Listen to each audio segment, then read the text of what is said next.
Hey there, welcome to One Take, powered by backers. No judging. Yeah. No judging. And the millennials are really changing that. Is charm. No. All success begins with desire. I feel like I'm on fire right now. Hey there, welcome to One Take, powered by backers. I am joined here, it's Justin Fox. I'm joined here by Roshaan P. Roshaan, thank you very, very much for joining me. Absolutely. Thank you so much for having me. Awesome. So you are, as I said just quickly off air, probably our first Quebecois guest. Montreal, I would say, is known for its nightlife. Yeah, oh, there you go. What's this? St. Catherine Street? St. Catherine Street? There you go. Montreal smoked meat. Can't go without a good Montreal smoked meat sandwich. Absolutely. There we go. Awesome. So welcome to the show. I'll do a quick little bio. So you are the founder and CEO of Luxury Marketing. And obviously you've done a number of other things. I noticed on your bio that you also worked in sort of the merchant services world as well, WFG. So you've been an advisor. So you've had a number of different roles. Why don't we do this? I love the choose your own adventure thought process. Choose your own adventure. Do we start where you are today? Or do you want to kind of give us a little bit of a history of where you've been? Where do you want to go with this talk? We can start a bit from how it all started. How it all we started? got here now. Yeah, absolutely. So the day you were born? No, just kidding. It was a day, right? No, it was a Wednesday, maybe a Thursday. No. It was a Sunday. It was a Sunday. Okay, actually, my kids were asking that the other day. They're like, "What day was I born on, Daddy?" I'm like, "Don't you know your birthday?" No, what day? Like week of the day. So a Sunday. Awesome. Okay. I wonder what that actually says about a person because I've never looked that up, but I'm sure people can look up. Like I'm hoping it doesn't mean I'm lazy since Sunday is supposed to be a lazy day. Sunday's kind of like the chill, relaxed day. Yeah, I was born. Yeah, I wish I was born on a Sunday. That'd be like football. Just kind of chill out, have a couple of beers, watch some football, eat some chips. Okay, so tell us about where it all began. Where are you originally from? Montreal. Where did it all begin? Yeah, I was born in Sri Lanka. Okay. Came to Canada when I was about 3 years old. Actually, we came to Toronto initially. Okay. But then my parents found some opportunities. They thought being bilingual would have been a great factor growing up. So Right. we shifted over to Quebec. And being raised here, seeing a lot of different things. It was a struggle in the beginning. Right. Over time, we grew up, and I just happened to fall into finance in school. It really piqued my interest. I was doing a lot of trading when I was young. Okay. So I was always fascinated by the stock market, what's out there. And I jumped into being an advisor since I was approached with that industry. Right. And in the financial industry, I slowly over time I realized that was not what I was passionate about. I walked in expecting to do a lot of trades, help clients invest, and what have you. You realize that a trader is different from being an advisor. Right. Yeah. Big difference. I was on the other side, sort of as a wholesaler representative for the mutual fund company. So we'd work with the advisors. Yeah. Which company have you worked with? AGF. I worked with AGF. Okay. Yeah. Yeah. We actually were partnered with AGF as well. So Yeah. definitely offered a lot of clients that products.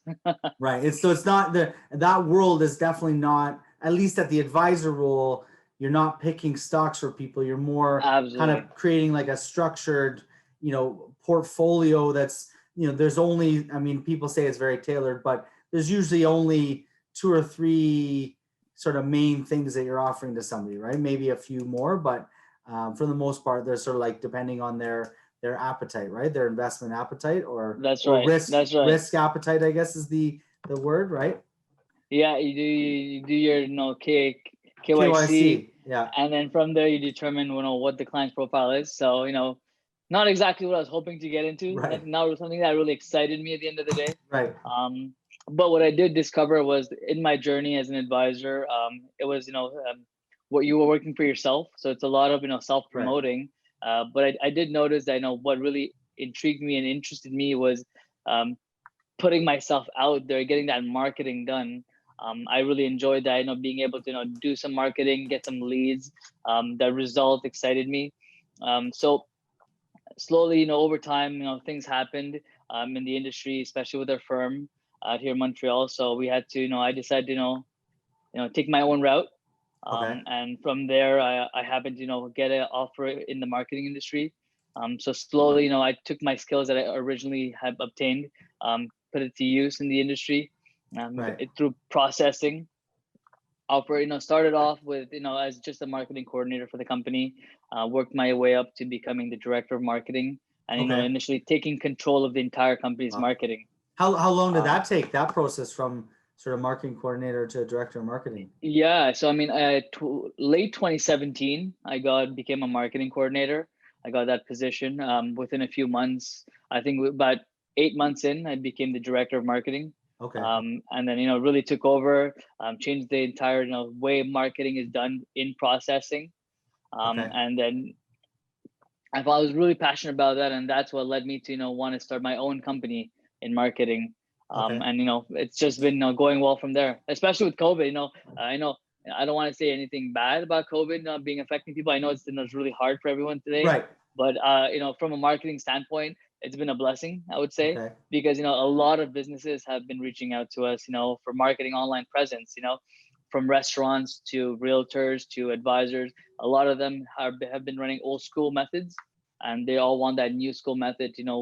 How do I get some lead generation done? How can I have some online presence through social media marketing? Right. How can I build a website so people can know how to get in touch with me and order my services directly on the websites?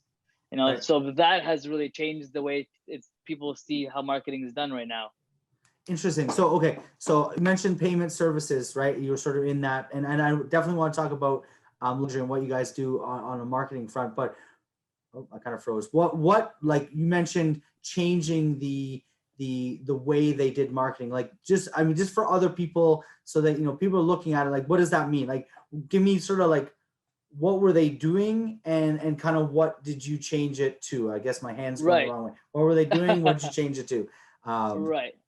So, yeah. Initially when I walked in, the company I work for, NPS, they were doing old school, cold calling. And you had, two sets of employees. You have the openers, and then you have the closers. Okay. You got to. It's like, if you want to understand how it felt, it's kind of like, picture a boiler room. Boiler room sales. With pink stocks. Yeah. So, you just have people just hammering the calls, getting rejected left, right, and center. You get someone on the line that's interested. Someone screams, get them on the line. You just like a quick transfer to the closer, and their job is to kind of close it on the spot. And right. That works great. It's definitely one way to go about it, but we did see that the amount of calls you have to make versus how much you can close, the closing ratio is much smaller. And so what we did was I worked along with another individual, and we were taking over like online leads, doing Google AdWords, Facebook ads. The company didn't really have much social presence online, so we kind of built the social media aspect of it. We actually developed our own show, very similar to this, actually, called the Nick and Jimmy Show.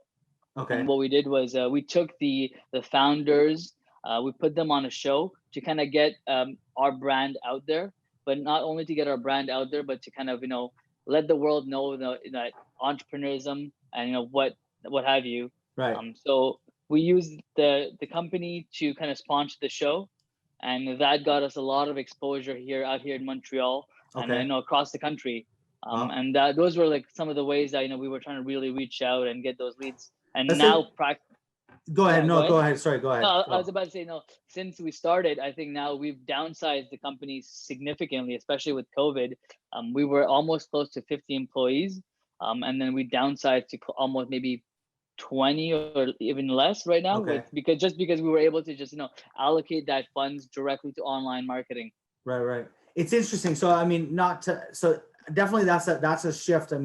That shift's been happening in, I think, companies across the globe for slowly over the past 20 years, even over the past 10 years, where it's sort of like, what you were sort of saying was like direct sales, like cold calling, boiler room, that was sort of, maybe the 80s, 90s, early 2000s that worked, to now more of like a branding, consultative, kind of getting people to kind of reach out, like the whole like push versus pull marketing, right? Where you're now Right. kind of like pulling them in, or the inbound marketing, right? Where you've got sort of like you're putting content out there, people are reaching out to you, you're using Google ads, Facebook ads, so you're kind of, when they're searching, you're popping up, and you're kind of then giving that opportunity to kind of reach out and close them there.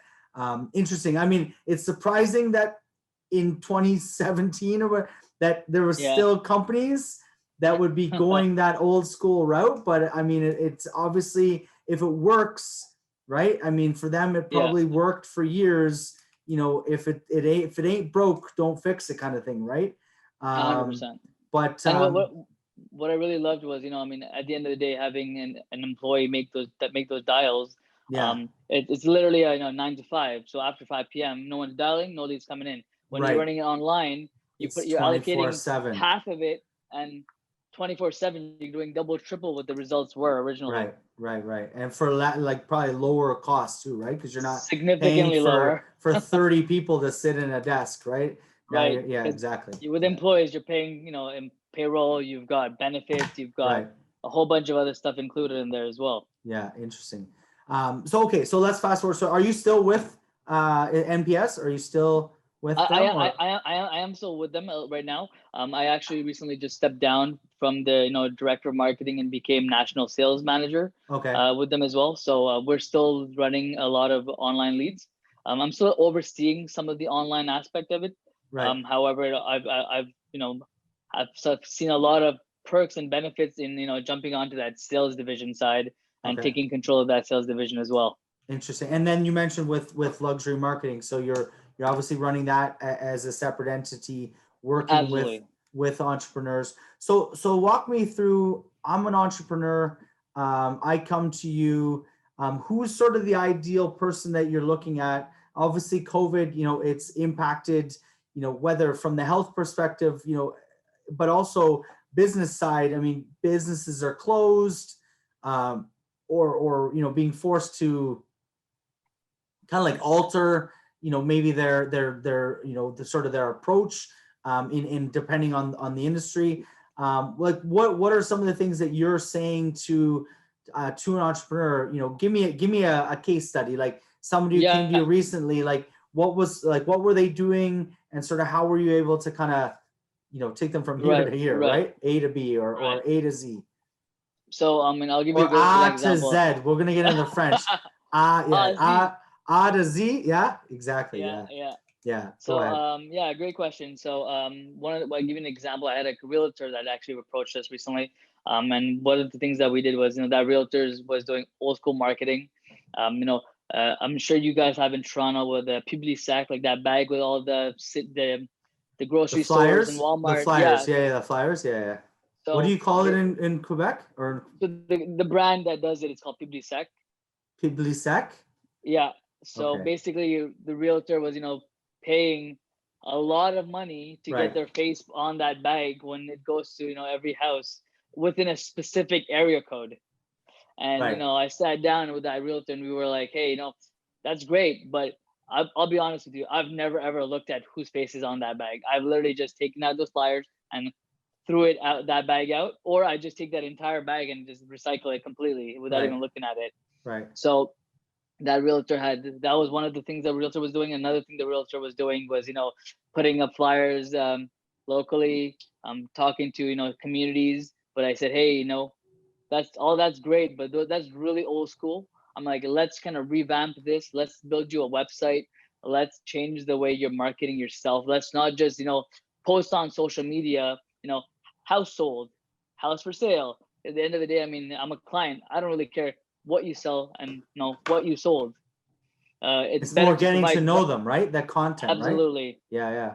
So, one of the things we're working with like a broker right now is, what we said was, we'll build you a brand. Let's connect your personal life as well as your business life. Share with people, a public of, who you really are. Let them understand who you are so that they can see what type of person they want to be working with. Right. Second thing that you want to look at is, provide value. At the end of the day, every single person, myself, yourself, we all know a handful of realtors. Right. When we want to buy or sell our house, who are we really going to go to? We don't really know because we know so many of them. But how do you determine who's the right fit? Well, Right. the person with the right education in that exact field that you're looking to go to. So we tell every single one of our brokers in this case, we tell them become a specialist in one aspect. Whether you want to be an expert in condos, whether you Right. want to be an expert in investment properties, or buying a home or selling a home, find your specialization. Obviously, you can offer other services as well, but specialize in one thing and create content that shares an educational information. People Right. love education. People want to see the right education that's suited for their needs. So Right. if I'm looking for a condo, I want to see someone who knows A to Z in condo investments, right? So we created content tailored to that, video content especially, because pictures are great, but people become lazy nowadays to want to read stuff. They want to just be told exactly what the information is. Right. They want to be tweeted at, right? They want to be Exactly. Donald Trumped. There you go. And then have their account blocked. Yeah. Yeah. So I mean, not to get on side, it's irrelevant. We're both Canadian, but it's crazy what's going on. I was joking they should just call them co-presidents. Call it a day. 50-50. We're tied. 4 years of co-presidents. Yeah. President Trump Biden. Anyways, I did see that. Yeah. Go on. Continue on. Sorry. So those are some of the key factors that we're taking a look at. Don't have our client brokers not post pictures of a house. Take a moment with the client, have the client do a video with the client, shares their experience, a walk through what the experience is like. Little things like this make a difference, and get onto social media, make a big impact.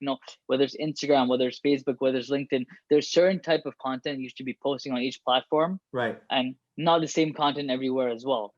We help their brokers, create automated messenger bots. I'm sure as a broker, they're busy, they can't always answer. So we say, why not we create an automatic algorithm that can kind of answer basic questions, and then whatever is more in detail, in depth, kind of like a mini chat. Do you use mini chat?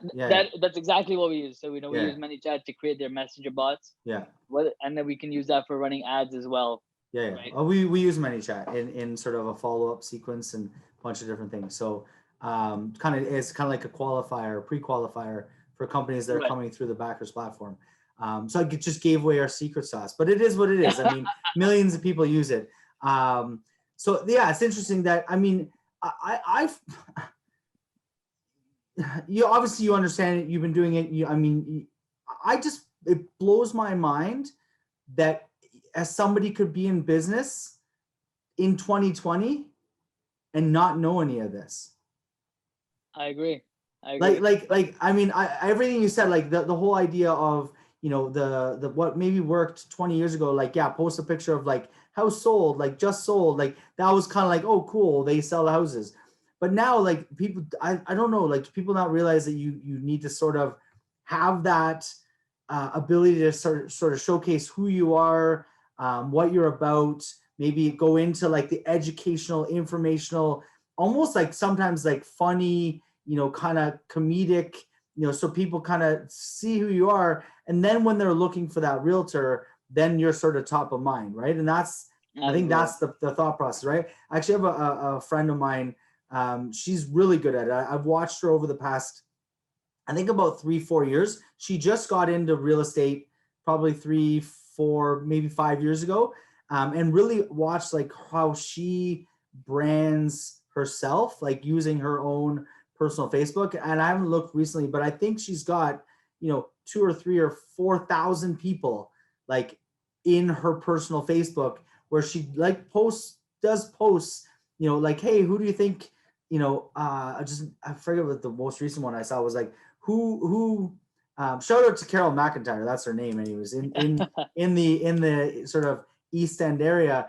But I think it was hey, where should I get my brakes done? Need new brakes. And she puts sort of a comedic guy running into something with car with no brakes, right? She had hundreds of interactions and responses and likes, like from this group of people, I'm assuming they're not all her friends. They're all people that Right. she's cultivating or has cultivated as clients. And she's number one in in the market for sort of real estate, I think, out in that area, and just kills it every year, right? Because she's building this personal kind of brand and relationship. And it's not, like you said, every day. I'm getting some light there. It's not every day like house sold, house bought, Yeah. I did this, or even just educational. It's now become almost like a personal, like she's just having, a conversation with 5,000 people every Yeah. day, right? And then when they want to sell a house or buy a house, she's going to be top of mind, right? So And it's interesting. What I love about what you just said about what her practices is just connecting with people online builds a relationship. There's so many people you can connect with online alone, build a relationship that when they need a service, they'll come to you because they're so used to hearing you and seeing your name everywhere. And the more time someone sees your name, the more odds of that person reaching. They say, for you to be sold something, you need to see something 6 to 8 times 6 to 8, minimum. yeah, 7, yeah, right? exactly, So, yeah. The sort of 7 that touch name points, right? is the sale. Yeah. Yeah, exactly. No, 100%. So it's I mean, you obviously are familiar with Gary Vaynerchuk, Absolutely. and like sort of the thought process, say, the repetitive content, the pillar content, the kind of piecing it into, I mean, this is somewhat content, where we're building sort of a brand of and then it's also an opportunity for us to talk to a lot of people. Like you mentioned, you guys created a show kind of like this.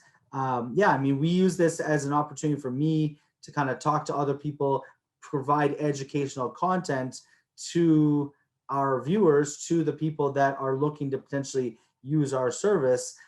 This is kind of like it's like that's educational, hopefully sort of entertaining, although I'm pretty bland.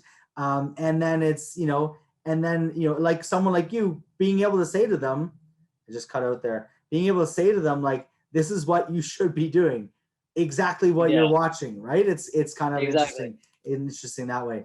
Cool. I'm getting like a glare. Are you getting it? I can see that glare. Yeah. It's coming in from the window. Yeah. Here. What I was gonna say while I fix the glare is I think we have the same chair. I was just thinking that we're very similar, 100%. Same like racing chair. Hey, it's like is yours got the racing? Same colors, like the black and white with the little pillow, and it's the racing seat, right? Like yours has the little. Does yours have the holes, the racing holes? I've got the holes as well. Yeah, there you go. Nice. Are you a race car fan? Or racing or cars? I'm not. No. I do love cars. But not the racing side of it. More of the aesthetic side. Right. So you don't drive a race car? I don't drive a race car, but I do mod my cars. You do mod your cars? Interesting. It's funny. The reason I got this, I got this back. I was just trying to find a cool chair, and it was there. But I actually did get into racing cars this past summer. That was my COVID. On the racetrack. On the racetrack, yeah. I bought a race car and started racing stock cars. So. Oh wow. Yeah. What's your favorite? What car do you race with? So I bought a 2010 Ford Fusion, and we put the roll cages in and like put it all into like racing mode, right? So oh nice. It's I race in what's called the mini stocks. So they're like 4-cylinder. I was running a little Civic at the beginning, but yeah. Anyways, yeah. So when you mod your cars, let's talk about modding cars. Yeah. Is that a passion, interest, or? It is it's an expensive hobby. Yeah. I would say. Yeah. But it is something I really enjoyed. I mean, lately I haven't been doing much of that. It's been, once you grow up, get a little older, you realize that putting that money to better use is a smarter idea. So right. Kids, married? Invest. I am married. Married. No kids yet. No kids. Working on it. Cool. Yeah. You got to put the money. You can't be putting it into rims and there you go. Right, and different things. Yeah. Modding. My wife would kill me. Yeah. Exactly. Priorities change. Okay. Yeah. So I just one last thing. So I was gonna just say, so are you a then a Habs fan, sports fan? And what's the Montreal Impact MLS? Yeah, it's Montreal Impacts for soccer. Habs. But I'm not really a sports fan. Not into sports, no. I don't know. I would say if it doesn't make you money, don't waste your time on it. there you, I mean, I'm going to counter that. I love sports and I watch a lot of them. I would agree that there's been times in my life where I've had to say, you know what, enough of sort of the, like, you know, fantasy or sports betting or that side of things, and to get back into sort of the real world. But I would definitely look into sports. Should I ever jump into sports betting? well, that's it. Yeah. The analytics side. Yeah, for sure. Yeah. For sure. Cool. Well, yeah, Roshaan, I really appreciate you joining me here on the show. Everyone else, where can they find you? Like, where luxury marketing, like, what's your website? Facebook, LinkedIn, like, we should, Absolutely. Go ahead. So you can find us on our website, luxurymktg.com. Right. If you want to connect me directly on LinkedIn, it's Roshaan Puvanaraveendran. Facebook, it's Roshaan P. On Instagram, it's a Roshaan P official. Okay. So those are the platforms you can reach out to me on. Okay. If there's anything that people want to email me for, info@luxurymktg.com. info@luxurymktg.com. TG. Yeah, like marketing, right? But short, Exactly. MKTG. Exactly. Perfect. And awesome. No, yeah. Yeah, go ahead. Sorry, go ahead. I was just gonna. The funny thing about that was, for us, our company name actually got rejected when we set it up because of the langue française. What is it? Because the Quebec Charter of Languages, we actually got our name rejected, so we actually had to go through a Canada Corp to set that up, which is why it's MKTG. Oh, so so you couldn't incorporate provincially? Yes, because they said it's an English name, so they rejected it. So I had to get my lawyers to set it up through a Canada Corp and bring it federally. Yeah. Really? So because of the MKTG? Well, the just luxury overall, part, the the whole luxury thing. and MKTG, they completely was denied. Okay, we were just about to. This is an interesting. So provincially in Quebec, you can't register an English name as a corporate name. That's right. It has to be a French name, or it has to have a French word in there. So it has to have compagnie marketing luxury or something like that. It has to have. How do you say luxury in French? Luxe. Luxe. Okay, so you could have been like Luxe Marketing. Yeah. If you really wanted, you didn't want. I didn't really have that touch when that ring in my head when I heard it. So right. Interesting. Yeah, that's interesting. I did not know that. So for all of you entrepreneurs starting a business in Quebec, know that your name has to have either a French word or arguably be all French for it to get past the provincial authorities. Interesting. Well, Roshaan, I usually end on one question. Here's the next question. I'm going to change it up a little bit. If you were standing on the edge of a cliff, about to perish, what would your last words be to the world? My last words to the world: make every moment count. Make every moment count. Make it happen and make it count. Awesome. Cool. Well, Roshaan, appreciate it. Thank you very much for joining me. It's been great. Thank you for having me. We'll have to get our racing seats together to go for a race around an office one day. Absolutely. And everyone else, this is One Take powered by Backers. I will see you again tomorrow. Thanks, Roshaan. Peace. Thank you so much. Later. Bye. Hey there. Welcome to One Take powered by Backers. Right? No judging. Yeah. No judging. And the millennials are really changing that. Is charm. No. All success begins with desire. I feel like I'm on fire right now.